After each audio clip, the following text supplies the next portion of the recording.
recorded and it's going to be on media.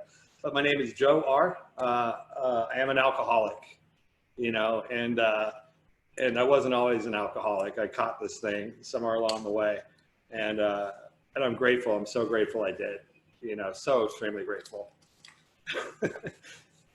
It it makes me well up thinking about it. So, oh man.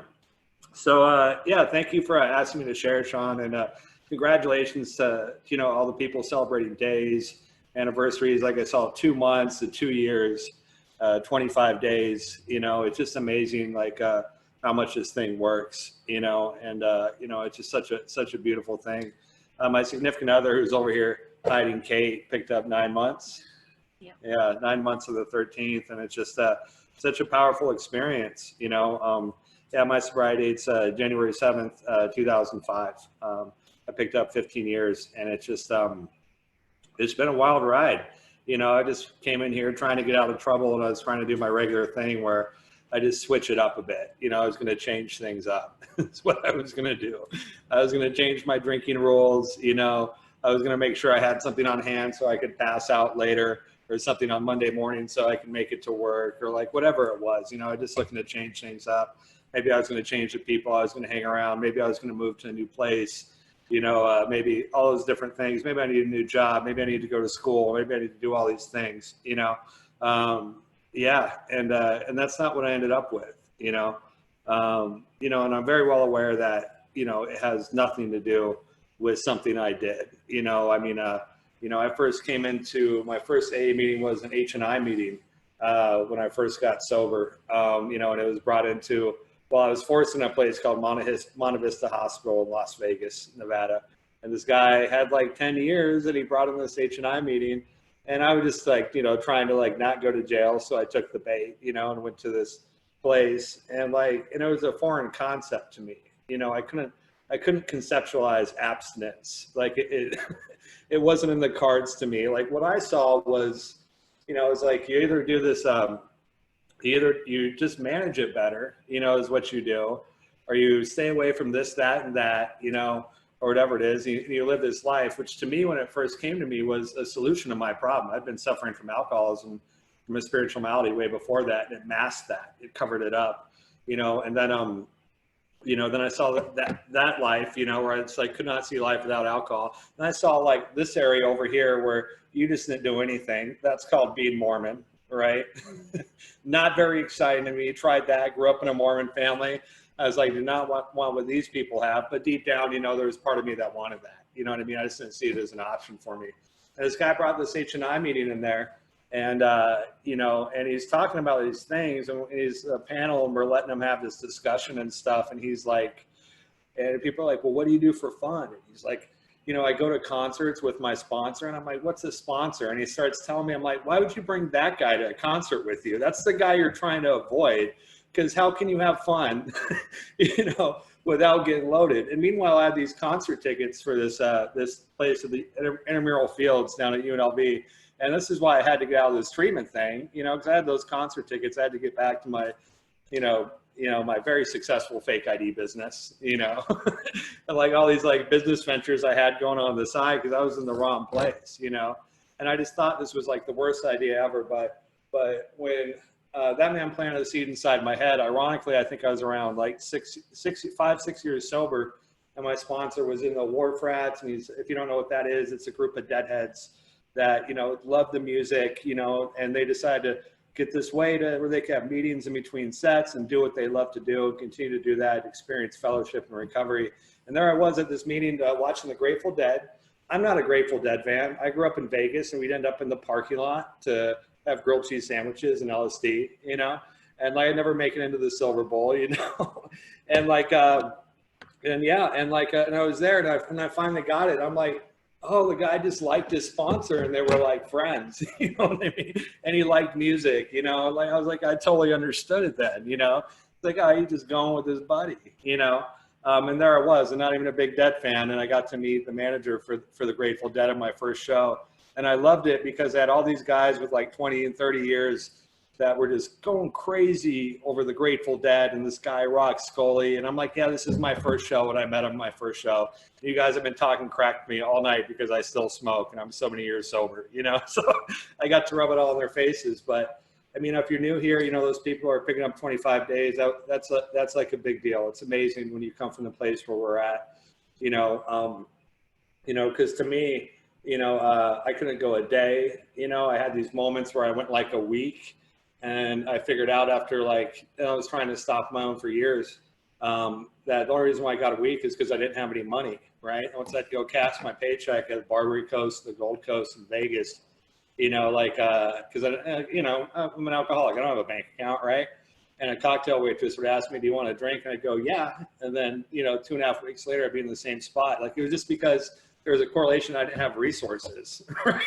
Is why I didn't have anything, you know, because I'm powerless over alcohol. You know what I mean? I'm powerless. The definition of powerless is lacking strength or resource, you know? So, you know, after I went to that experience, went to those meetings when I was 18, the seed was planted inside my head, you know? And like what the book tells me is that, you know, once that true nature of that malady is planted inside my head, I can't ever be the same again, you know? So I'm grateful to all of you guys, you know, and to God.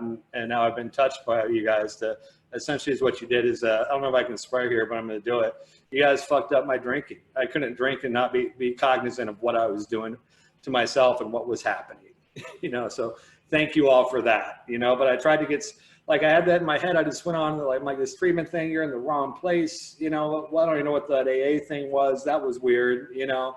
And, you know, I don't belong here. I don't belong with you people. And I tried to prove myself exception of the rule for 8 more years until I was 26 and I was broken and I was ready, you know, and that's when I came in to Alcoholics Anonymous. And once again, just to get out of trouble, you know, I didn't think this because I'd run out of options. You know, alcohol had been the best advocate for you guys, you know, cut me up into shreds, you know, that and a combination of a crystal meth. I know some people have a problem with talking about drugs, but my book says, you know, we seek that ease and comfort that comes from drinking a few drinks. When you've been up for like 2 weeks on meth, you know, you really need that ease and comfort. You know, it's really apparent there. So, but once again, you know, I'm an equal opportunity employer. If you got some, I will try it out. I just got 2 things I actually have an allergy to, you know, but I'm not going to turn down what it is you got, right? Especially if I've never tried it before. I'm like, let me try that one, you know? So, you know, so to give you some of my background information, I grew up in Las Vegas, Nevada. You know, I'm a Las Vegas native. You know, I love the city I grew up in. You know, I didn't fully get sober there, but I'm able to return there and walk around with no issues and see my family and go to weddings and do all these things, participate in life there. And I don't feel at risk. I've been to conferences there. I've done all types of stuff there, and I love it. You know, I'm free from that because of Alcoholics Anonymous, you know. Because this program to me isn't a program that teaches me how to avoid alcohol. What it does is I turn it over and this change happens inside myself to where the problem gets removed. I don't have to make a choice to drink every day. It's well confirmed by my experience. I lost the power of choice in drink. I can't choose, right? You know, it's torture. It's alcoholic torture for me to have to wake up every morning and decide if I'm going to drink or not, you know. Even at my very best, I'm going to make a wrong decision. It's kind of like if you gave me a true false like test, you know, and I knew every answer to every question from like 1,000 questions, you know what I mean? At one point, I'm going to slip up on that test, you know, and I'm going to fill in the wrong bubble. If you guys remember Scantron test, I'm going to fill in the wrong bubble, right? Or I'm not going to fill the bubble in all the way, or like whatever it is.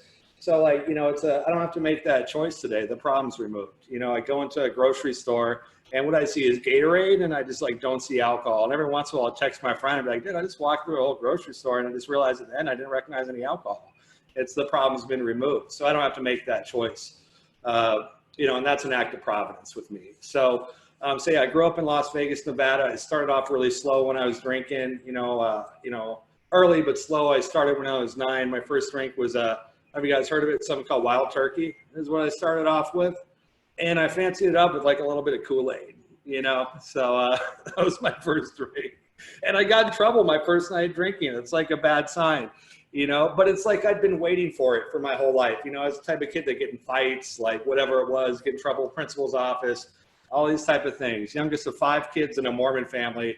You know, my parents have their son first, so they're good with that. And they have a set of identical twins. Everyone wants twins. Then they have their daughter. Then magically I come along 4 years later and I'm like this little hellion, right? But I was the type of person where it's just like, if you tell me that, like, don't press this button, right? But my head says, that's going to be fun. I'm going to press that button, and you don't want me to have fun, right?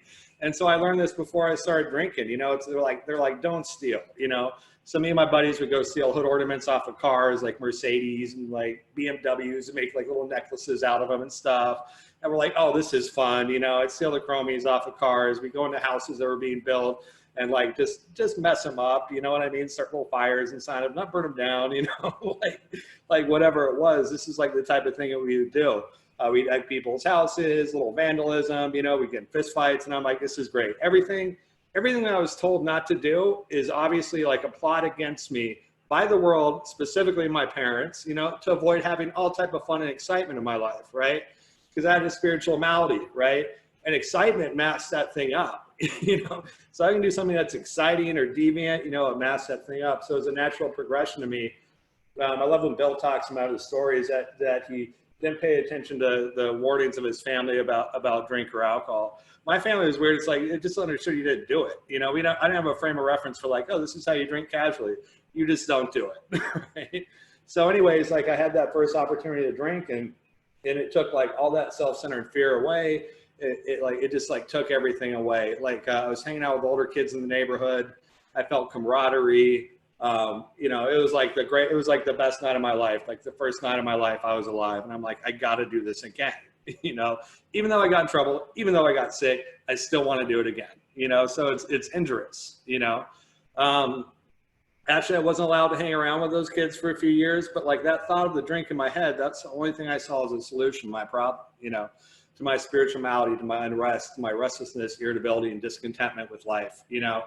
And so I waited, and eventually like I could go, we learned how to do things, go like fish, you know? So we go like an industrial district in Vegas. We found this nice little spot over there, very in a classy place, right in the middle of a bunch of like strip clubs, like on like an industrial area in Vegas.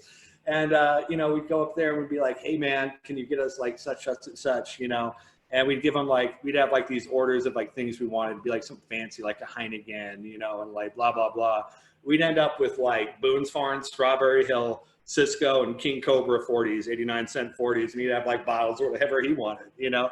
But to me, it doesn't matter, right? Because quite simply, you know, I'm not the type of person who drinks for any other reason but the effect produced by alcohol. You know, my motto is like when I didn't like drinking beer when I was like 14, 15, was like, you get 3 down and it doesn't matter anymore, right? That's how it is with me, because I'm looking to get where I'm going. I drink for the effect produced by alcohol, you know, and, you know, I got educational background, you know, I have like higher level degrees and all this stuff, but and I could give you all these reasons and everything, but quite simply, the reason why I drink is because I like to get fucked up. Really simple. It's great, right, to me. You know, and I think of myself as being very talented at it, right? You know, so like, so what I do is quite simply, it's that effect produced by alcohol, you know. You know, I'm not a fancy drinker. You know, I go for your cheapest bottle of vodka. You know, that's when I go. You know, every once in a while I want to show off to my friends that I'm doing all right, and I'll get like a mixed drink and act like I can control it. But what happens is that everyone goes home and they go to their day jobs and they go, I'm going back home. And I say, good night, that's what I'm doing too. Then I go out and I drink more. That's what I do, you know, and it just doesn't stop with me. So once I get started, I can't stop. When I got sober, you know, and I'd been sober, I think it was 57 days was the first time I counted. I counted back with a social worker, right? You know, I counted back for 57 days.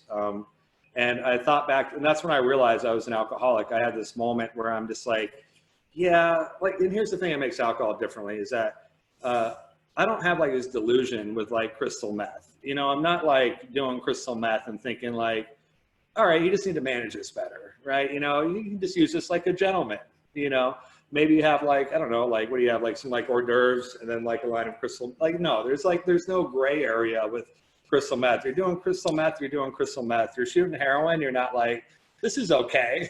Like, you know, pretty well off at the beginning that it's not okay.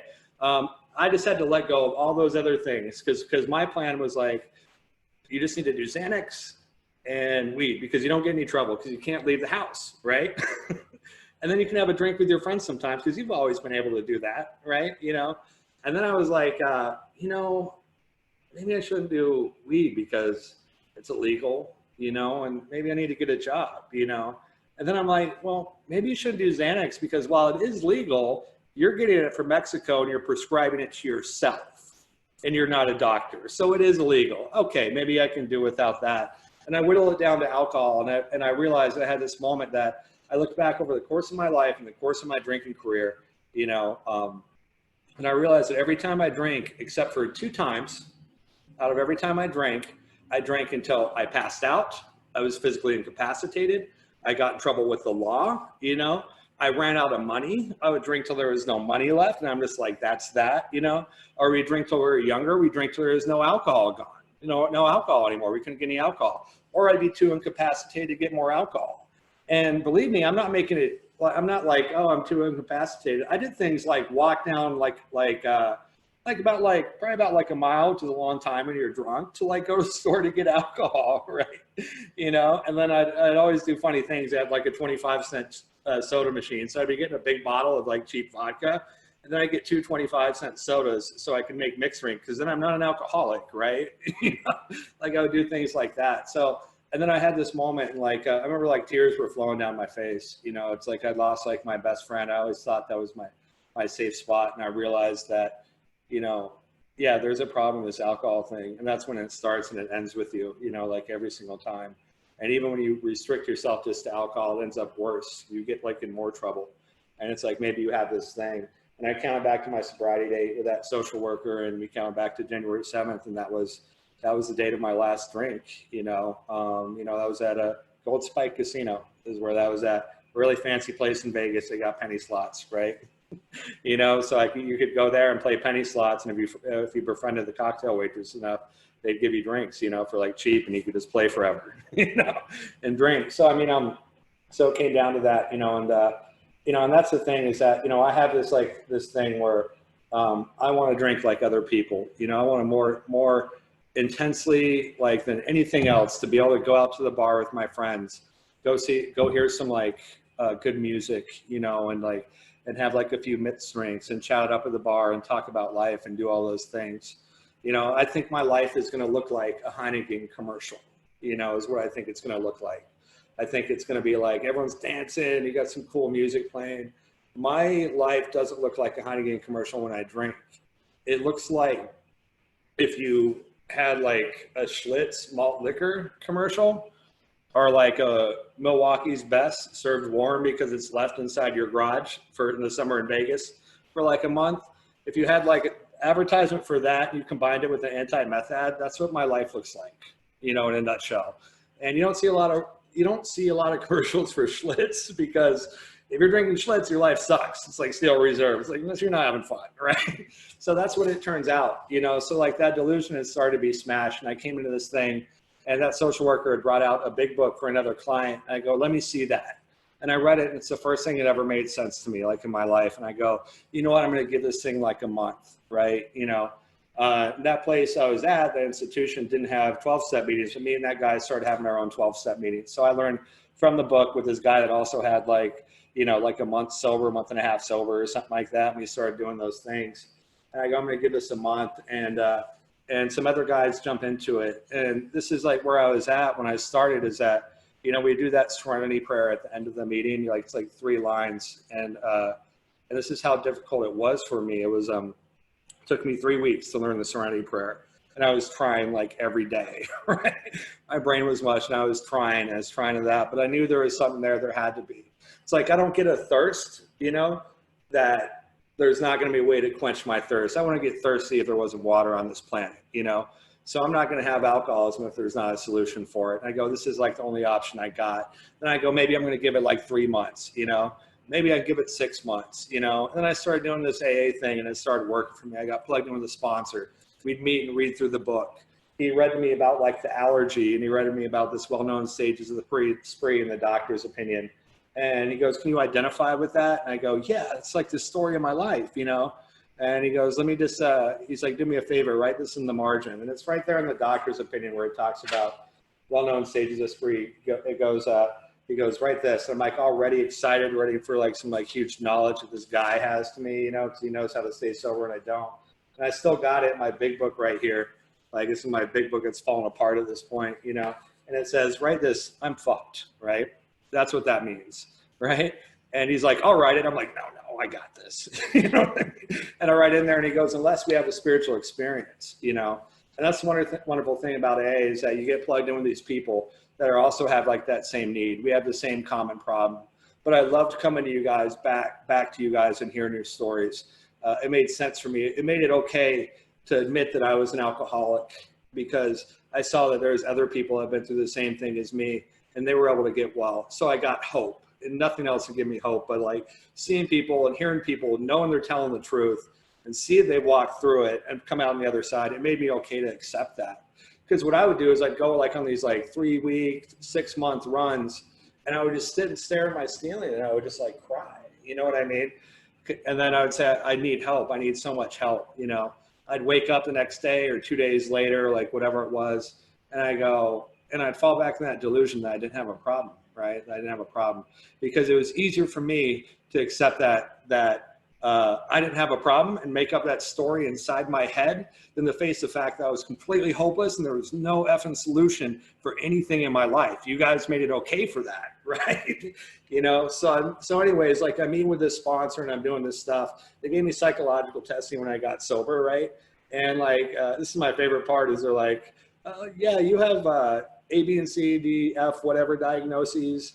He's like, and your reading level is a 5th or 6th grade level. I'm like, thank you for the wonderful pat on the shoulder. I feel wonderful about myself right now. I'm 26. I have a GED, like all this stuff like that. As a, you know, then I started like reading the big book and I got a little bit better. I got a master's degree in public health administration this past fall, which is a pretty good accomplishment for me when I barely knew how to read. And it took me 3 weeks to learn the Serenity Prayer. That's Alcoholics Anonymous. That's the intervention that happened. I tried from the time I was 21 to 26 secretly to get this thing to get better. I have the same results every time. Someone brought me this book. I read it, and now here I am 15 years later. It's obvious. That's my little experiment, right? You know, this is the X factor in that experiment. And you guys, and getting plugged in with you guys and other people are doing the deal, you know. So from there, it started blossoming. I remember I was seeing a therapist, and at 7 months, she goes, you know, Joe, you're doing this AA thing, you know, and like, it's working for you. We don't need to like meet anymore. You've got this AA thing, you've got this God thing, you know, and I think I question I questioned like how sane she was when she thought this, but we don't need to meet anymore. And I'm like, yeah, I really like you. You're a great therapist. Can we just meet once a month? She's like, yeah, you know, but yeah, like, you know, I came in here, I was on antipsychotics, you know, I didn't know what they were giving me, right? They were just giving me these pills and I was taking them and eating everything in sight. And I remember like them telling me around like 5 months sober, I'm like, they're antipsychotics. And I was like offended. I was like, how dare you, right? And so I talked to a psychiatrist and I'm like, no, I'm not taking them anymore and this and that. And then like a week later, I'm like, wow, I'm like, fuck, I'm psychotic, man. You know, and I just like prayed it out. I don't recommend anything like that to like anybody, this stuff. Ironically, it worked out for me. I'm a bit kooky, you know, but like, but yeah, it was like wonderful things, you know, that happened. You know, that was probably due to some of the other stuff I was doing. But you guys straightened me out, you know, is like what happened. Like I came in here, you guys love me. You know, you guys saw something in me, you know, and then I get to see something with you every single day, right? So, I mean, one of my mantras when I was out there is that people never change, right? You know, I hear people say that people never change. There's miserable drunk people. Everyone's the same all the time. They're never going to change. Total bullshit. You know, I come in here and I see you guys to walk, someone walk into my home group and 9 minutes later, like a totally different person, you know, I love it. I'm surrounded by this thing that shows me, you know, that people can change. I see it happen every day with you guys. It's freaking amazing. Like what a gift, you know, to kind of give you what my life's like now. I worked through those steps. I made those amends. You know, I follow the book. I still meet with a sponsor. I got a sponsor. His name's John. He's got like 30 years. It's like ridiculous. His sponsor is this guy, Mickey B. And his sponsor is this guy like Gary B. That's got like 55, 60 years, something stupid like that, you know? And what we do is like, you know, I take inventory all the time. You know, I do like one piece of inventory a week. I do that. I get in the morning, up in the morning and I pray. Most days I meditate, and I just try and stay open to anything that's given me. I just pick up the phone all the time. I do an H&I meeting every Monday. It's been like such a gift, like such a privilege to do that. And some people are like, that reminds me where I go. And I go, that doesn't remind me where I go. That reminds me where I am. I need to remember, like, I'm that broken. That's when this program works for me, is when as I stay in touch with my desperation to remember that. And I just love it. Like, we went and shared with a sponsee one time, and they gave him all these meds because like everyone wanted to leave and everything like that. So we like sit there and shared our story to people drooling like on the couch like this, like falling asleep, snoring. And then at the end of it, we were sober. We're just like laughing. We're like, thank you for us sharing our stories to each other again. You know what I mean? But it's just a wonderful thing. We get this little playground. We get this little like sandbox where we get to grow together like spiritually and figure things out. You know, we get the right to be wrong. You know, you can't beat the support of Alcoholics Anonymous. You just can't. You know, 24 hours a day, this book says faith has to work through us or we perish, you know, and we're not all sick on the same day. I don't know, I've gotten those phone calls at 3 a.m. and for some reason I'm up walking around my house deciding to want to wake up from my slumber and have potato chips and someone calls me asking for help. You know what I mean? I've had other people on the other side of that, you know, but you got to jump in both feet, you know? So, I also do some stuff for like the Valley-wide, Phoenix Valley. I'm like the treatment chair on some steering committee and all this stuff like that. But it's just like, you know, but the most important fact for me today is that, you know, if I just keep on saying yes to this thing and keep on doing those inventories, prayer and meditation, continue to grow spiritually, you know, experience self-sacrifice to other alcoholics and to do those type of things, engage myself in sponsorship, being sponsored, we inevitably stay sober. It just happens. It's absolutely fascinating. And, you know, I just love seeing these people here. I mean, well, we got like 45 people here. You know, sometimes we have to think back to, I know I have to remind myself, these are 45 people that should be out there just doing whatever, right? And we're sitting here like, hey, let's talk about our recovery. That in and of itself is evidence of the efficacy of this whole entire thing and how well it actually works, you know? What a wild ride, man. You know, like I think it was after my home group, we were arguing about traditions, right? And I'm just like laughing inside. It's just like, we're people that would like drink ourselves to death and we're arguing about traditions. I'm like, this is beautiful. This is absolutely beautiful, right? Like that we're actually sitting around here doing this, you know? Yeah, so I mean, yeah, once again, Sean, I just want to like thank you for like letting me share. Sean didn't give me any parameters to share. He's just like, whatever. And I'm just like, okay, right? You know what I mean? But it's a wonderful experience. I don't know if I'm supposed to pick a topic or whatever, but you know, what the definition of a story is it starts out with either have something and you lose it and you regain it, or you don't have something at all and you get it. You know, it's a beautiful thing. I love hearing all your guys' stories. I hear hope from you guys. Within your struggles, within your successes, everything. It's just such a beautiful experience. I guess kind of what I want to hear is that, you know, what are you doing? What are you doing today to help with that spiritual experience? Or if you aren't doing nothing, what is it that you think you can do? You know, whatever it is, or just share from your heart about what's going on. I think as long as we're being authentic and truthful about where we're at, that's the message, you know, not sharing the best stuff in the world every single freaking AA meeting, you know, it's like, it's about the authenticity. And I just love that we have this little spiritual playground where we get to do that, be honest and open with each other. It's truly a unique and beautiful experience. Thank you all for being here for me. I really feel in touch with you guys, even though we're not in the same room, through that fellowship of the Spirit. I thank you guys all for everything that you do every day, wherever you're at. I'll pass. Thanks, Joe.